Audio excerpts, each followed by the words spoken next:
Good afternoon and welcome to Canadian Orthodox Broadcasting.ca, and I'm here with my colleague Ron Dart. As you know, we have the St. Serge and St. Alban and St. Serge's Society, a fellowship, headquarters here, and Ron and I are co-chairs of it. But we cover a lot of other territory together over the years. And today I think we want to discuss a little bit about the War of 1812. We're coming to the end of the year 1812, and the Canadian government spent quite a substantial amount of money this year on this anniversary of the War of 1812. So that this would be really 200th anniversary. And it's interesting why the Canadian government would have put so much effort into the War of 1812, and a lot of people think of that war either as Napoleon invading Russia or the war between the United States and the United Kingdom. But Canada was in the midst of that war, that era. And it was another dramatic period of time when a lot of ideologies and concepts and ideas were really at the heart of much of the violence and the warfare that was going on during that period of time. Canada is remembering that particular period, and it wasn't just a strife between two countries. There was more than just real estate and who would have power at stake in it.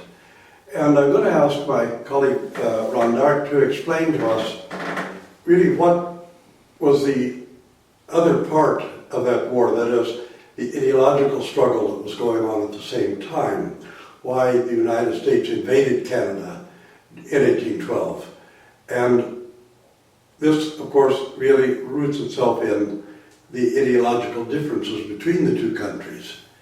And Ron, can you give us a little background in that ideological aspect of the struggle, the socio-political part of it? Yeah, probably, as you're mentioning, it's 200 years this year since the War of 1812, and the Canadian government has certainly flagged the event in the time as significant in Canadian history.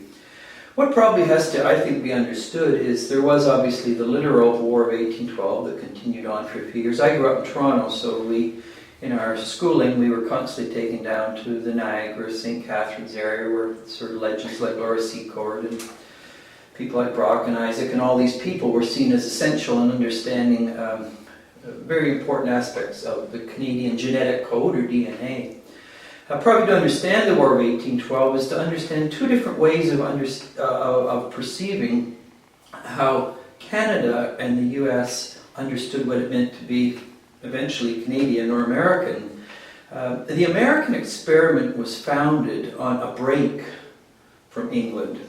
They felt the state church, Church of England, violated their understanding of faith, how they should live that ecclesially, public, and these were the Puritans. And important to understand that the Pilgrims that came to the States were the most extreme form of Puritanism, because there were Puritans within the Church of England, there were Calvinists who were Presbyterian, there were Puritans who were Baptist, and the particular form of Puritanism that came to the States felt even those Puritans had compromised the faith, and they were wanting to return to the pure church of what they saw as in the New Testament, and they felt that it was going to be compromised if they stayed in England. And so you have this extreme anti-Anglican, anti-Roman Catholic tendency that forms the United States based on a suspicion of the state, the elevation of the rights of the individual, all being equal high priests to use their liberty as they see fit. And this break from the past in the founding of the United States is quite different from Canada. Canada never broke in quite the same way from England and France. And this is why in Canada, the Roman Catholic tradition in Quebec and elsewhere, the Anglican tradition across Canada was much more broadly accepted as a form of not only what the church is, but what it means to be involved in the public square. And so we have this organic connection with the past that we never broke from. And in that, you have the sense of the common good, the commonweal, the role of the state in bringing about that good. So what you have is essentially two forms of Christianity come to North America. The Puritan tradition, which was suspicious of the state, more power to the individual to do as they see fit in working out their understanding of the New Jerusalem, almost a utopian vision, and the Canadian tradition, which held closely to the best elements of French and English culture, as well as, at our best, the First Nations tradition. And so in Canada, we're more moderate, saw ourselves as connected to history. We didn't cut the umbilical cord. We were much more communally oriented. They're much more individualistic oriented. So the war in 1812 was really about two very different understandings of Christianity, and then what those two different understandings of Christianity mean in the public square, in terms of the common good and the role of the state and society in bringing about that common good, versus a certain suspicion of the state and a certain suspicion of the historic church. This is why in the United States, the Episcopal tradition, the Roman Catholic, for the first few hundred years was always held at a distance, whereas in Canada it never was so. Yeah, I think we also have to look at the idea that Canada was really shaped by what we would call red Tory political ideas.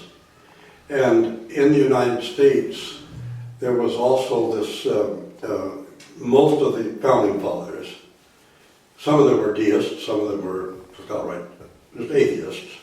And the separation of church and state was rather natural for them. But the other part of it was that a radical individualism that came from even the political mentality as well. That people like Benjamin Franklin and Thomas Jefferson, who were clearly not any kind of affiliated Christians, but had adopted the philosophical movements of, say, John Locke and others, that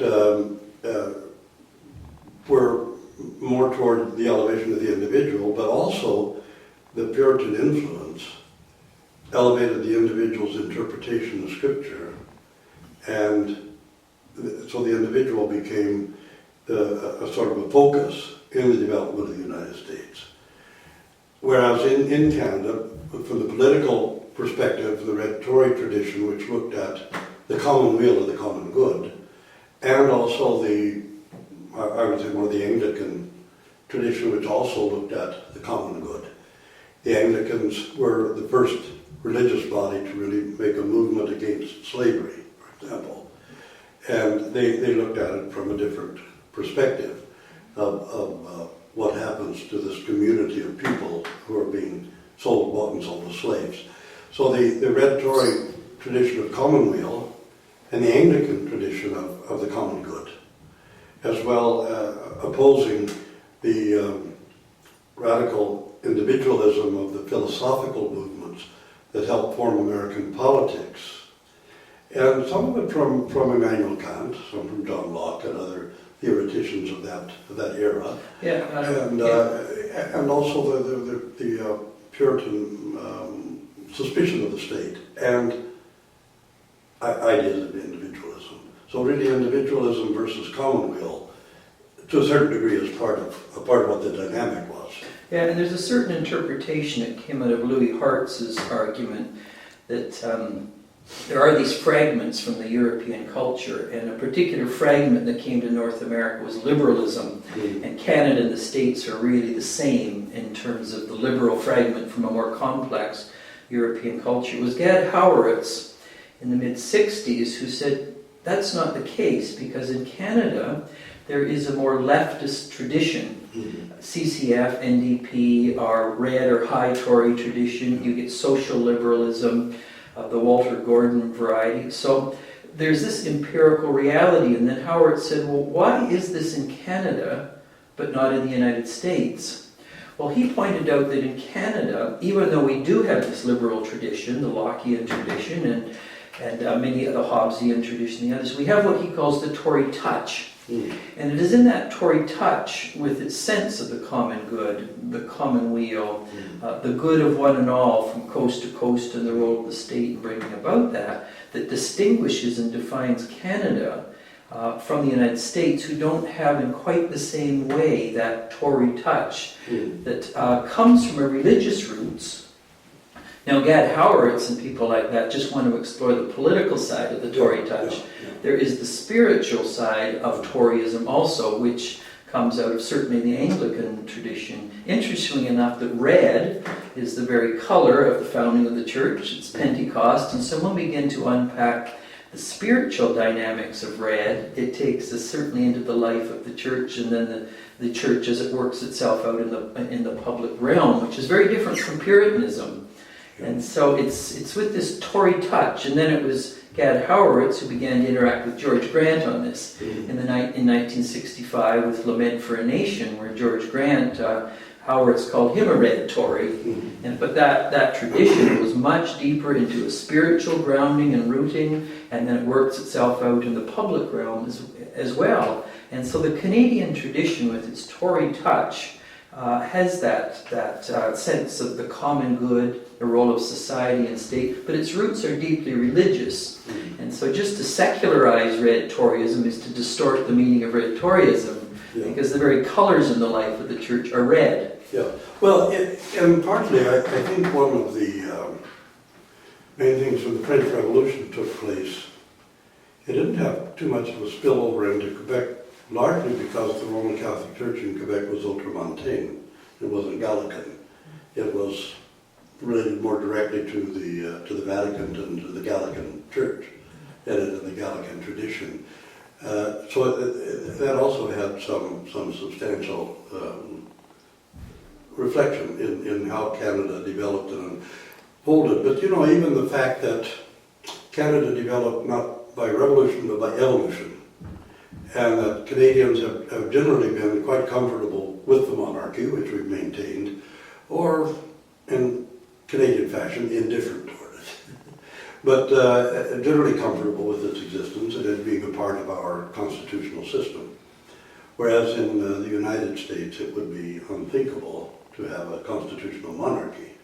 Canada is a constitutional monarchy.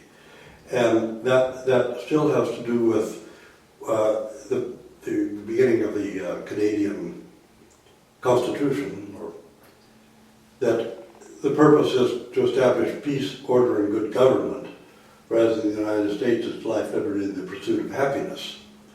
And so this seeking of something more firm and foundational and well-founded through history, as opposed to something more innovative in the way of an experiment that's taking place.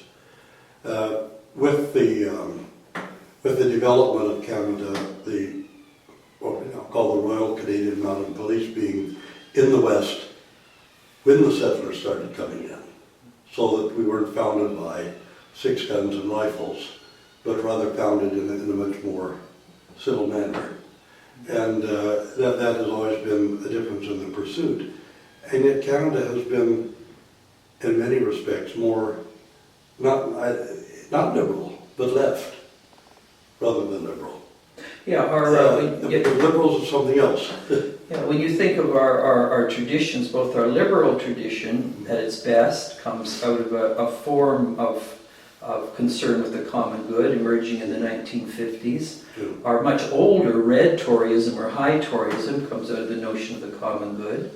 The CCF, NDP again comes out of that. So we have in our heritage an honored, respectable, and historic tradition of all three parties that don't veer to the right as our present Conservative Party has, or necessarily veer where the center is, where a lot of political parties are moving today. But there's a sense of faith as it works itself out in a state must be concerned with the national good of a people and the national good in the world. My book is just coming out, actually, my next book on Red Toryism, it's called Keepers of the Flame, Red Toryism in Canada. It'll be out in 2 weeks. It's being published in Quebec from Fermentation Press, and it's a press that is really committed to bringing back the importance of our historic you know. red Tory tradition. But I think it's probably notable too that Canada was the only country where you could have actually had the phenomenon of the Progressive Conservative Party, which of course formed governments from the time of Borden, at least up until Mulroney, and until it was sort of captured by more conservative. But we always had this progressive conservative and the idea that we're conservative, at least physically, but socially we've been more progressive. And that's all a part of the Canadian tradition, where we wanted to have an overworked word, a big tint, that Canada would be more all-inclusive, all-encompassing, that no one would be left out because of our political ideology or religious ideology, that all citizens of the nation were equally citizens of the nation, and that the government was established for the benefit and welfare of all people, not just a majority. Not the tyranny of the majority was something we tried to avoid. So really, in the War of 1812, then, when we think about it, was not only a literal war. If Canada had lost that philosophical, religious, political war, and then the literal one, we would be but a star in the flag of the United States of North America. But because at various levels, Canadians did, like the beaver, dare to bite back, we now have a very distinctive tradition in the North that on a whole range of areas, we're slowly losing, and that's why my book, Keepers of the Flame. And it was bishops, key Anglican bishops that were at the forefront of 1812. Bishop John Strawn from Toronto, from big picture of him in Trinity College, Bishop Jacob Mountain from Quebec, and it was Anglicans that were at the forefront of the Battle of 1812, both in the military sense, but more important, fighting for a notion of what Canada should be other than what the United States was becoming under William Lyon Mackenzie in 1837 and these other battles. They knew what the issues really were. Yeah, and I think people like Rockham and Tecumseh, who led the First Nations people, and realized that he also was a part of this Canadian experience, which they wanted to maintain. And so the battle was as much about ideologies as anything else, and Canadians were determined to defend our concept of what the nation should be, and our concept of what kind of a government and what kind of a social structure we wanted, over and against the one that the United States were forming, that we didn't really want to be part of that. That's why the United Empire Loyalists had come up from the States in the first place. So there were two distinctive different points of view about what the structure of the country should be, what a constitution really meant, and what governments were instituted actually for. And this was nourished by the spiritual traditions, which came to us through the Church of England, and through the political traditions, which came to us through the evolution of a democratic monarchy, a constitutional monarchy in Britain, which had taken centuries to evolve, and it had come to a certain point at which Canadians valued and wanted to hold on to. And perhaps foremost among that was the concept of commonweal, that is, that the government really is the servant of the common good of the people, and that the government has a definite role in that, and that's part of the function of government. And consequently that those two systems were really involved in the physical war that took place. There was also this ideological war, this war of concepts, this war of ideas about what a nation should be. So that this huge philosophical, spiritual war as well was going on at the same time. Yeah, and Donald Creighton, one of our great Tory historians, has talked about the authorized reading of Canadian history that so idealizes the liberal tradition and so demonizes the Tory tradition, that whole heritage of high Toryism from that authorized reading of Canadian history demeans a heritage which gave us the Commonwealth. And this is the great irony. And the more that noble heritage is dismissed, increasingly so, the more we move into the gravitational field via Harper of that American form of republicanism. Mm. Yeah, that's, in a way, the War of 1812, from that aspect, is being partly refought in our own era. That is the ideological part of it and the spiritual part of it. Although Mr. Harper is a monarchist, and has strengthened the monarchy in Canada, so that aspect of our conservatism is there. The idea of liberalism, the irony of it is that modern conservatism is simply 19th century liberalism revisited. It's simply a rehash of 19th century liberalism. So the conservative Republicans in the United States are really not conservatives, but 19th century liberals. And some of our conservatives in Canada, likewise, are 19th century liberals, not actually conservatives. Because true conservatism is something quite different from all of these neoliberal ideas that have come to like laissez-faire and other things that have arisen. Yeah, everything hinges on what you're trying to conserve.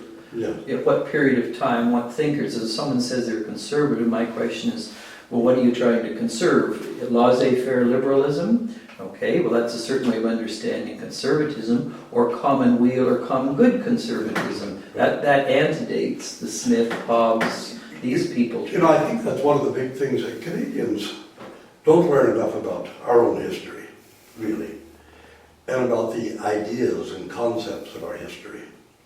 And you find people think that we elect a prime minister. Of course, we don't elect a prime minister, we elect a parliament. And the fact is, whoever gets the most seats in Parliament is invited by the Crown to become the Prime Minister. But the other thing is that to restore in people the understanding of red Toryism, that is the traditional Canadian conservatism, as opposed to the neoliberalism, which is now called conservatism. Mm-hmm. And so part of the great effort, I mean, the books that you've written about this have been very valuable in that regard. And of course, we always look forward to whatever else you're going to produce, because it's really a part of the struggle to maintain the Canadian ethos. It's interesting, the cover of my book, The Flame, has a photo of the maple leaf, which is from our first national anthem, Maple Leaf Forever, on the trunk of a tree with many rings in it. Mm-hmm. And to understand Canadian history, you have to understand the ancient many rings of the tree that give birth to the maple leaf, of a much older way of understanding our Tory touch. Well, yeah, even going back to the evolution of parliamentary system in Britain is really part of our history, because we maintain that parliamentary system as well. But it was the evolution of it that developed by trial and error and by resolving on what would be the soundest and the best and give peace, order, and good government, rather than a radical turning of everything upside down and trying to create something totally new. And that's our type of conservatism, is growth and development within the framework of the roots and foundation upon which we're based, not destroying everything from the past and then ending up trying to find something new and ending up with, I mean, Republican conservatism is liberalism, is 19th century liberalism, whereas red Tory conservatism is an evolutionary process in which the focus is still on the common good in it. So that's part of what the War of 1812 was about, and part of why we're celebrating.